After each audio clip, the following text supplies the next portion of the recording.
Sobat Milenial, kalian sedang menyaksikan program Top News by IDM Times bersama saya Larsati Putri. Selama 30 menit ke depan, kami akan menyajikan rangkuman Top News sepanjang hari ini, Kamis 14 Juli 2022. Kita awali Top News hari ini dengan kasus tewasnya Brigadir Yosua di rumah dinas Irjen Verdi Sambo. Komisi untuk Orang Hilang dan Korban Tindak Kekerasan menduga polisi menutup-nutupi dan berusaha mengaburkan fakta kasus kematian Brigadir Yosua di Rudin Kadif Propam Polri. Indikasi ini menguat karena ada banyak informasi yang disampaikan ke publik terkesan janggal dan tidak masuk logika. Kontras mencatat ada 6 informasi di lapangan yang tidak sesuai. Pertama, ada disparitas waktu yang cukup lama antara peristiwa dengan pengungkapan ke publik, yaitu sekitar 2 hari. Kedua, kronologis kejadian yang diberubah-ubah ketika disampaikan oleh polisi. Ketiga, ditemukan luka sayatan pada jenazah Brigadir J di bagian wajah. Lalu keluarga sempat dilarang melihat kondisi jenazah. Selanjutnya CCTV dalam kondisi mati saat peristiwa terjadi. Dan terakhir, keterangan Ketua RT yang tak mengetahui ada peristiwa penembakan dan proses olah TKP. Keberadaan Irjen Pol Sambo pun tak jelas ketika peristiwa baku tembak terjadi pada Jumat 8 Juli lalu. Perbedaan keterangan ini dinilai kontras cukup fatal, yaitu soal luka tembakan di tubuh jenazah Brigadir J. Pihak keluarga di Jambi pun menyebutkan ada 4 luka tembak pada tubuh Brigadir J, yaitu 2 luka di dada, 1 di tangan, dan 1 di bagian leher. Akan tetapi, polisi menyebutkan ada 7 luka dari 5 tembakan yang berasal dari pistol Baradae. Masih dari kasus baku tembak antar polisi, tangis Kadif Propam Polri, Irjen Pol Verdi Sambo, pecah ketika memeluk Kapolda Metro Jaya Irjen Pol Fadil Imran. Inilah momen haru ketika Kadif Propam Irjen Pol Verdi Sambo menangis di pelukan Kapolda Metro Jaya Irjen Pol Fadil Imran. Momen haru ini terjadi ketika Kapolda Metro mengunjungi Kadif Propam di kantornya pada Rabu kemarin. Peristiwa ini terekam video berdurasi 24 detik yang tersebar di WhatsApp Group. Saat momen ini terjadi, Verdi yang semula menghadap kamera sempat memutar kepala agar tak terlihat. Fadil kemudian mengusap kepala Verdi dan mengelus punggungnya secara berulang seolah menenangkan Verdi. Terlihat ia mendekap erat Verdi dan juga sempat mencium kepala Verdi. Sementara itu, Polres Metro Jakarta Selatan membantah telah mengganti CCTV di rumah dinas Kadif Propam Polri, Irjen Pol Verdi Sambo, setelah peristiwa polisi tembak polisi di perumahan Polri Duren 3 Jakarta Selatan. Kini polisi menyita CCTV Pos Satpam yang mengarah ke rumah Kadif Propam. Kapolres Metro Jaksel, Kombes Budi Hardi Sosianto, mengaku dikoder CCTV tersebut diganti agar CCTV di lingkungan itu dapat tetap beroperasi karena CCTV belum disita polisi. Ia pun menegaskan tidak mengganti CCTV yang berada di dalam rumah Verdi. Hampir sepekan kasus baku tembak antar polisi bergulir. Nama Brigadir Yosua pun mencuat menjadi korban yang tewas. Penyebab dari kejadian ini pun belum terpecahkan. Berbagai asumsi mulai bermunculan dari berbagai pihak karena adanya perbedaan keterangan antara kepolisian dengan pihak keluarga Brigadir Yosua. Lantas, seperti apa peta fakta peristiwa yang terjadi di lokasi kejadian? Berikut kita simak peta fakta dari hasil penelusuran di lokasi kejadian oleh jurnalis IDN Times Gilang Pandu Tanaya berikut ini. Rumah dinas Kadif Propam Irjen Verdi Sambodo beserta keluarga berada di Komplek Polri Duren 3 Jakarta Selatan. Rumah nomor 46 yang berlantai 2 ini nampak terlihat tertutup rapat dan hanya ada 1 lampu yang masih menyala, yakni berada di balkon atas. Saat kejadian baku tembak yang terjadi pada Jumat 8 Juli lalu, tak satu pun warga yang mendengar adanya suara letusan senjata api. Salah satunya asisten rumah tangga yang berada di area Komplek Polri tersebut. Kerja juga dan udah gitu juga saya nggak tahu istilahnya ada apa-apanya gitu loh. Karena memang buat saya tuh biasa-biasa aja gitu, maksudnya kayak nggak ada apa-apaan. Oh, berarti nggak tahu kalau misal ada kejadian kemarin baku tembak antara anggota Polri ya di rumah ini? Oh, nggak tahu. CCTV yang terpasang di area rumah diketahui alami kerusakan sejak 2 minggu sebelum kejadian baku tembak.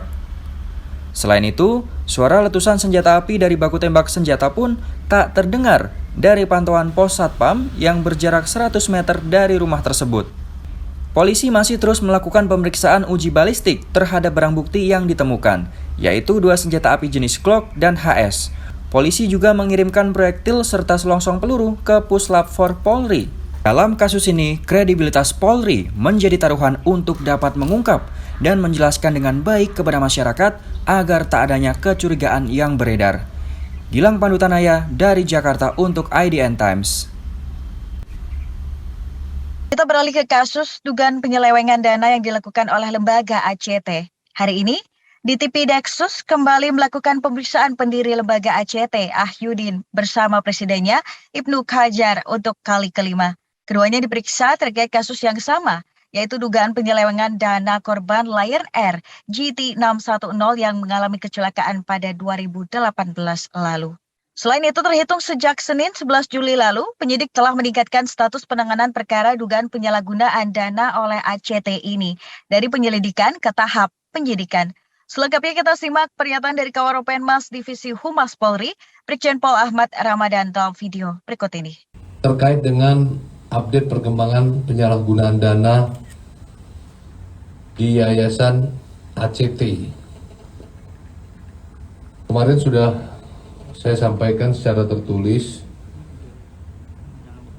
11 Juli kemarin, hari Senin, penyidik Direktorat Tindak Pidana Eksus telah melakukan gelar perkara yang dipimpin langsung oleh Dirtipid Eksus.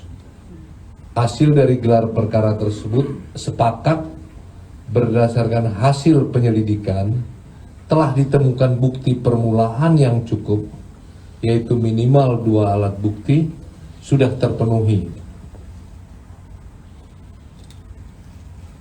Sudah terpenuhi 2 alat bukti, terjadi peristiwa pidana sehingga kasus tersebut dinaikkan dari tahap penyelidikan menjadi tahap penyidikan. Kasus tersebut terkait dengan dugaan tindak pidana 1. Melakukan pengalihan kekayaan yayasan secara langsung maupun tidak langsung sebagaimana diatur dalam pasal 70 ayat 1 dan 2 Junto pasal 5 Undang-Undang Nomor 16 Tahun 2001 sebagaimana dirubah menjadi Undang-Undang Nomor 28 Tahun 2004 tentang yayasan. Kemudian penerapan yang kedua adalah penggelapan sebagaimana diatur dalam pasal 372 KUHP.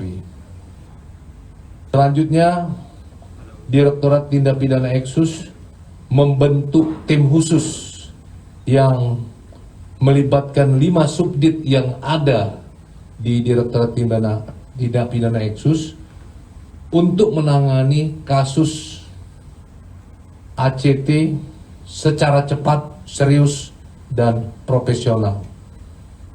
Langkah-langkah yang diambil selanjutnya akan melakukan pemeriksaan lanjutan kembali terhadap saudara A dan IH, kemudian mengambil keterangan dari 8 orang saksi yang terdiri dari 2 orang pelaksana proyek atau relawan konstruksi dan 6 orang dari perangkat yayasan dan staf yayasan.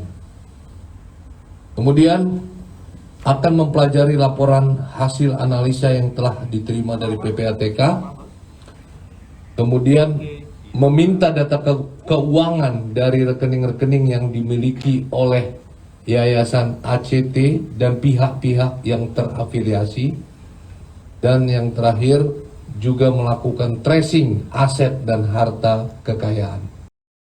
Kita beralih ke kasus kekerasan seksual yang dilakukan oleh anak Kiai Jombang. Pemerintah membatalkan pencabutan izin Pondok Pesantren Majma'al Bahrain Siddiqiyah yang berada di Jombang, Jawa Timur. Disebutkan hal ini karena alasan politis. Sebab pada Pilpres 2014, Pesantren Siddiqiyah pernah mendukung Presiden Joko Widodo sebagai calon presiden. Akan tetapi hal ini dibantah oleh Kepala Staf Kepresidenan Muldoko. Menurutnya, batalnya pencabutan izin tersebut tidak berkaitan dengan politik. Namun, mantan Jenderal TNI memisahkan perilaku perorangan atau oknum dengan kelembagaan pesantren itu sendiri. Kelembagaan pesantren itu pun dinilai tidak melakukan hal-hal yang bersifat negatif dan bisa berjalan. Sebelumnya, anak kiai dari pesantren Sidikiyah yaitu MSAT diduga melakukan pencabulan terhadap seorang santri. Muldoko pun menyebutkan kasus itu tidak ada kaitannya dengan pesantren. Diketahui Kementerian Agama sebelumnya membatalkan pencabutan izin pesantren Sidikiyah. Menteri Agama Ade Interim Muhajir Effendi beralasan kejadian tersebut tidak melibatkan lembaga. Masih dari Istana Merdeka, Sobat Milenial, Presiden Joko Widodo melantik 754 perwira remaja TNI dan Polri pada Kamis pagi tadi. Presiden Joko Widodo memberikan penghargaan Adi Makayasa 2022 kepada lulusan terbaik. Penghargaan ini diberikan masing-masing satu untuk masing-masing matra, yakni Akademi Kepolisian, Akademi Militer, Akademi Angkatan Laut, serta Akademi Angkatan Udara. Nama Raffi Naufal Afriansyah keluar sebagai lulusan terbaik dari Akademi Militer. Sedangkan dari Akademi Angkatan Laut ada nama Elang Triasti Fitrananda, lalu Yeremia Zopi Pramudia dari Akademi Angkatan Udara. Terakhir dari Akademi Kepolisian yaitu Adira Rizky Nugroho. Dalam sambutannya, Jokowi berpesan kepada seluruh perwira remaja TNI Polri jika kondisi dunia saat ini sedang mengalami krisis yang disebabkan karena pandemi COVID-19 dan perang antara Rusia dan Ukraina.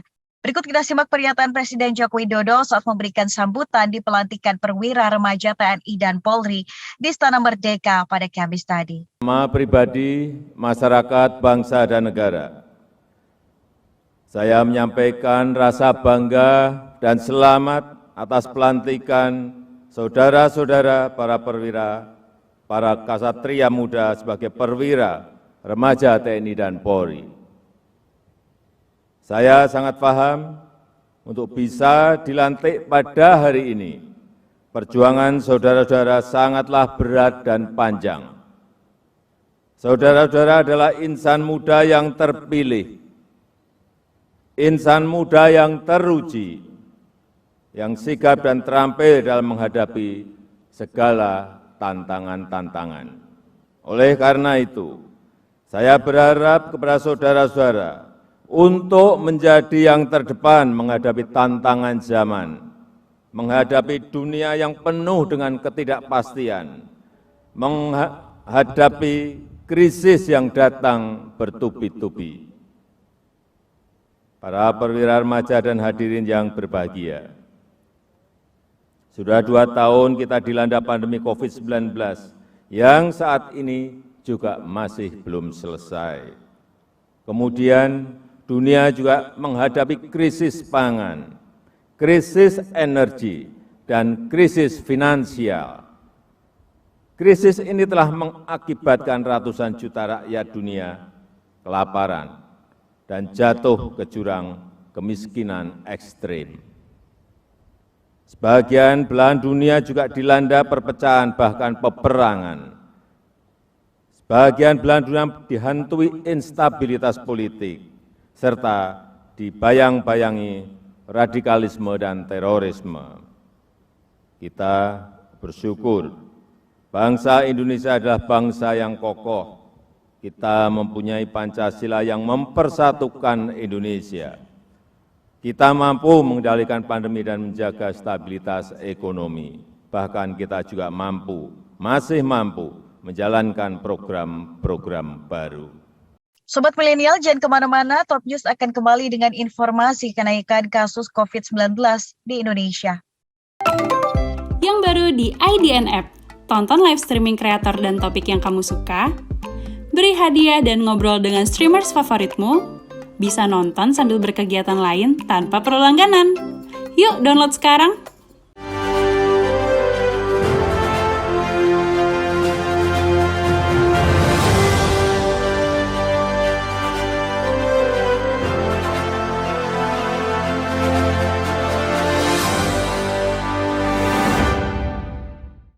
Masih bersama saya, Larsati Putri, di Top News by IDN Times. Jumlah kasus COVID di Indonesia terus meningkat. Pada hari Rabu kemarin pun, peningkatan di Jakarta mencapai 12.478 kasus. Oleh karena itu, pemerintah terus ingatkan masyarakat agar terus patuhi protokol kesehatan.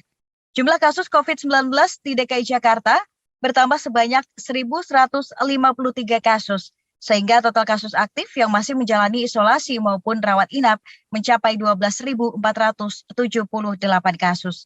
Sebelumnya telah dilakukan tes PCR sebanyak 13.705 pasien. Dari jumlah tes tersebut, sebanyak 12.314 orang dites PCR mendiagnosis kasus baru dengan hasil 2020 positif dan 10.293 negatif.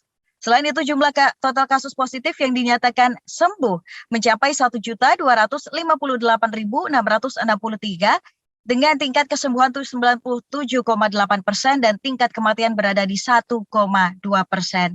Berdasar data terkini Dinas Kesehatan Pemprov DKI Jakarta, total vaksin dosis ketiga sudah mencapai 4.185.546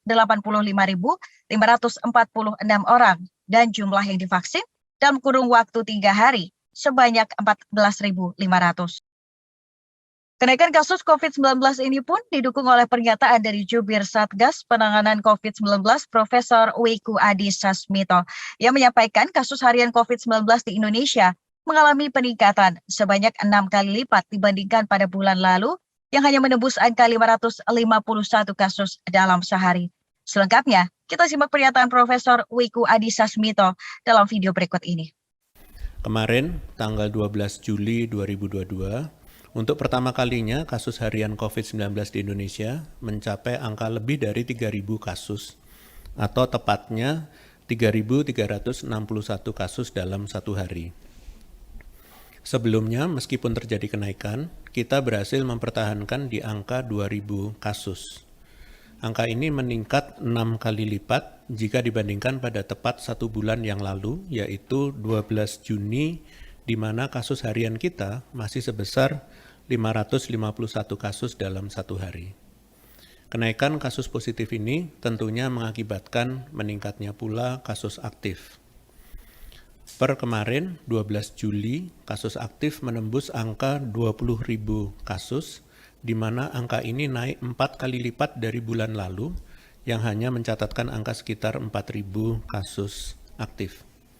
Adanya kenaikan kasus positif dan kasus aktif ini perlu kita waspadai karena artinya tingkat penularan di tengah masyarakat mulai kembali meningkat.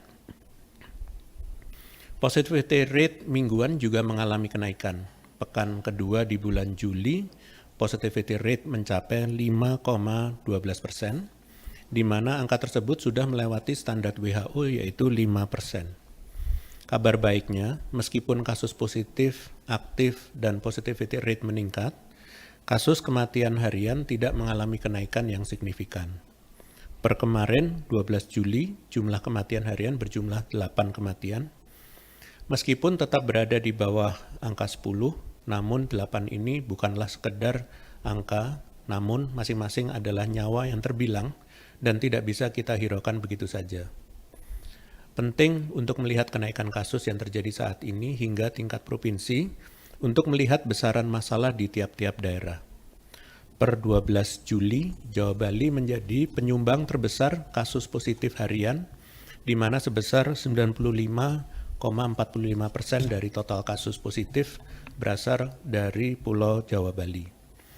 Hal ini penting menjadi perhatian, sebab ini menandakan bahwa penularan masih terpusat di Pulau Jawa Bali, di mana pergerakan aktivitas masyarakat terjadi paling banyak dan besar.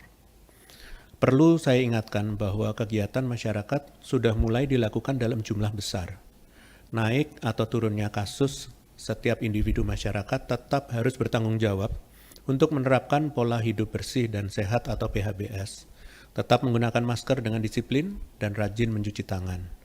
Mohon jadikan perilaku ini sebagai kebiasaan yang sudah tidak dapat dipisahkan dari kehidupan sehari-hari sebagai upaya memastikan kita semua tetap dalam kondisi yang sehat.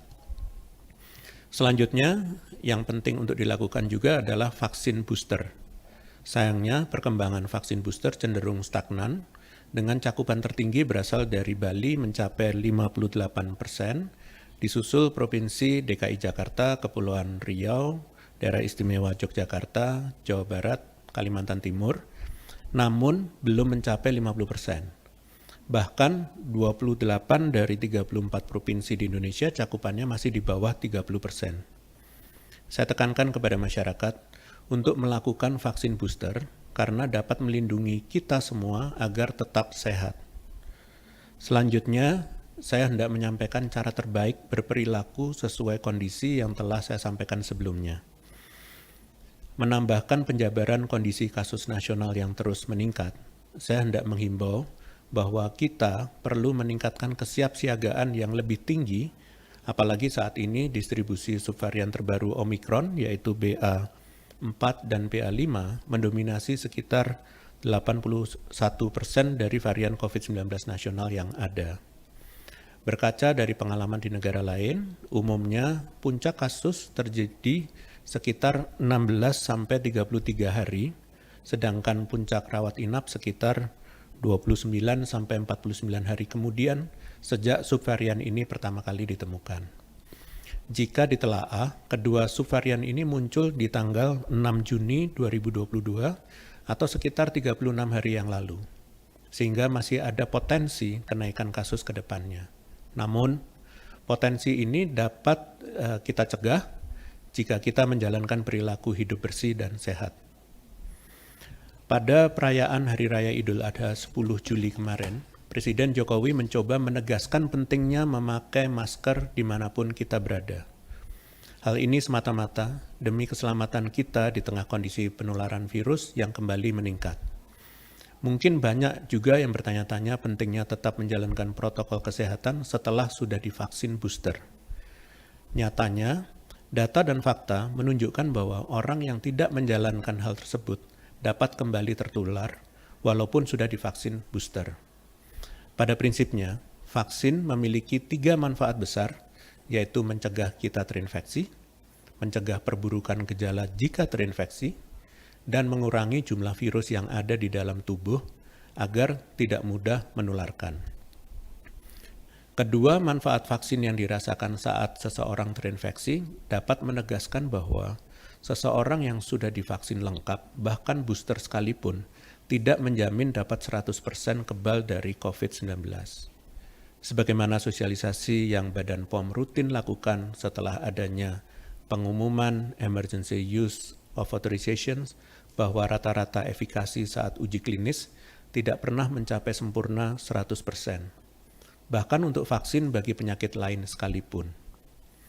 WHO sendiri telah menetapkan persentase angka efikasi ideal bagi vaksin yang layak digunakan ialah 50%, di mana semua vaksin yang ada di Indonesia memiliki efikasi di atas angka tersebut, sehingga seluruh vaksin yang ada dijamin efektivitasnya. Ditemukannya reinfeksi bahkan setelah divaksin atau breakthrough infection disebutnya bisa saja terjadi pada semua orang, terutama populasi rentan seperti orang dengan gangguan imunitas, penderita komorbid, dan lansia.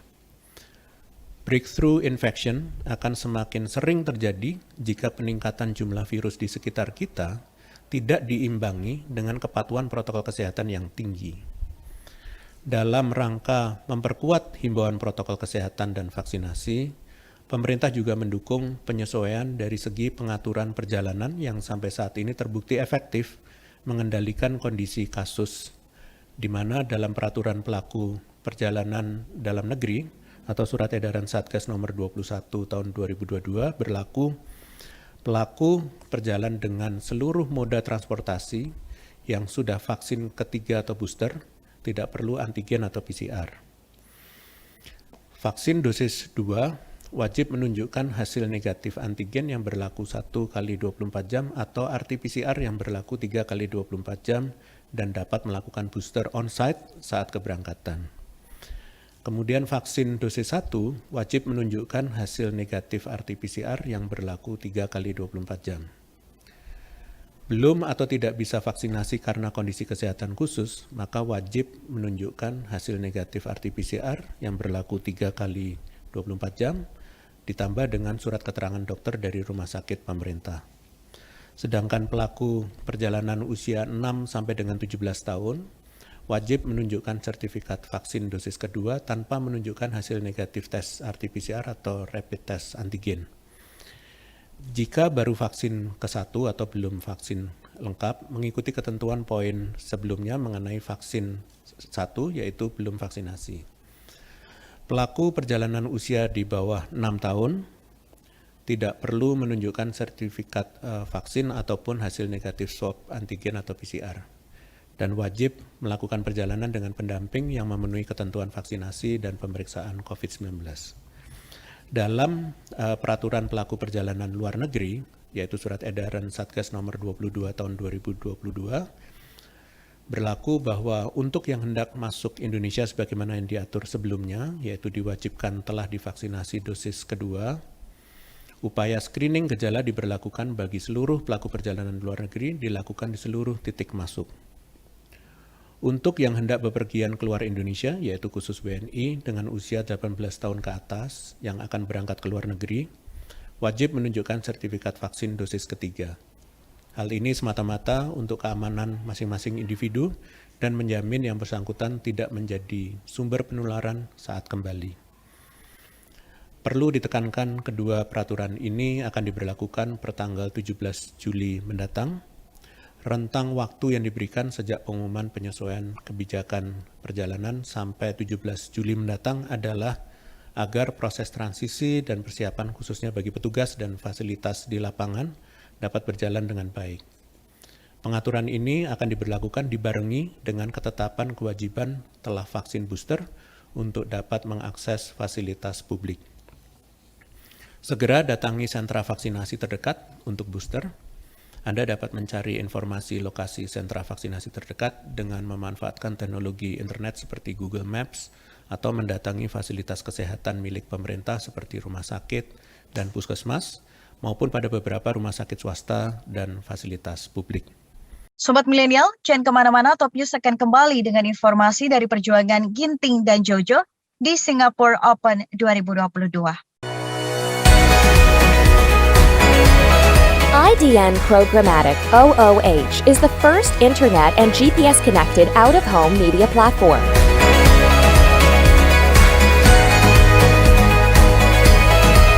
Creating public-private partnership with the city we operate in, we utilize taxis and ride-sharing vehicles for distribution and scale. Our proprietary technology provides granular audience targeting from hyper-local location, time, weather, to dynamic content.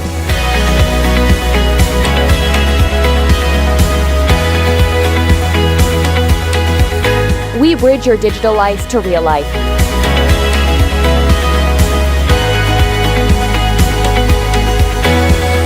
Our innovation revolves around engagement and impact with emphasis on action. IDN Programmatic OOH. Smart screens for smarter cities.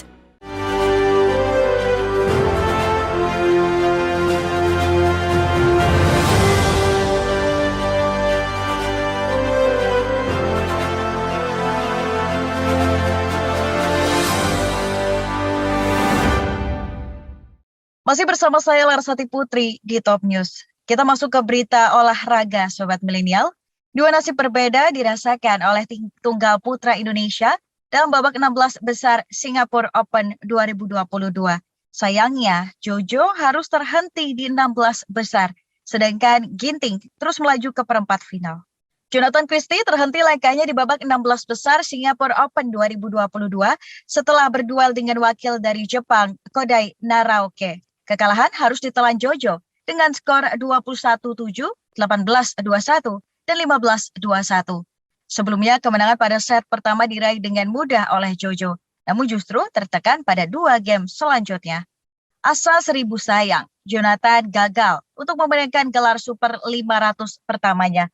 Sementara itu di laga lain, Anthony Sukaginting mengunci kemenangan pada perempat final Singapore Open 2022 usai berduel dengan wakil Cina Lin Chunyi dalam rubber game. Skor kemenangan Ginting diraih dengan 21-12, 19-21, dan 21-16. Sektor tunggal putra, wakil Indonesia lainnya akan menjalani laga berat, yakni Tommy Sugiarto akan berhadapan dengan wakil emas Singapura, Loh Kean Yew. Loh Kean Wei sendiri merupakan juara dunia tunggal putra pada tahun 2021 dan menjadi pebulu tangkis tunggal putra Singapura pertama yang memegang gelar juara dunia. Kabar gembira datang dari gelaran World Beach Association of National Olympic Committee menunjuk Indonesia sebagai tuan rumah World Beach Games 2023. Pesta olahraga pantai ini akan berlangsung pada bulan Agustus 2023 mendatang yang akan dilangsungkan di Pulau Bali. Sebelumnya pihak ANOC atau ANOC sudah bertemu dengan Menteri Pemuda dan Olahraga Zainuddin Amali.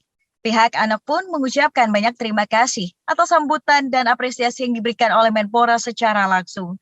Pulau Bali akan menjadi tuan rumah World Beach Games yang akan berlangsung pada 5 hingga 12 Agustus 2023 mendatang. Pihak ANOC sudah memastikan persiapan untuk menyelenggarakan World Beach Games sudah matang dan akan terus melakukan promosi agar bisa terselenggara dengan meriah. Dalam pesta olahraga pantai ini akan mempertandingkan sebanyak 10 cabang olahraga kelas dunia yang akan diikuti oleh 1.200 atlet dari 100 negara. Perhelatan olahraga bertaraf internasional ini pun diyakini pemerintah akan memberi dampak positif pada perekonomian secara lokal maupun nasional. Informasi tadi menutup perjumpaan kita hari ini, Sobat Milenial. Terima kasih sudah menyaksikan Top News. Ikuti terus perkembangan berita-berita terbaru hanya di IDN Times. Dan saksikan terus Top News by IDN Times setiap Senin hingga Jumat pukul 18.30 waktu Indonesia Barat. Dan jangan lupa untuk download IDN App. Saya Larsati Putri bersama tim yang bertugas mengucapkan terima kasih. Terus patuhi protokol kesehatan dan sampai jumpa.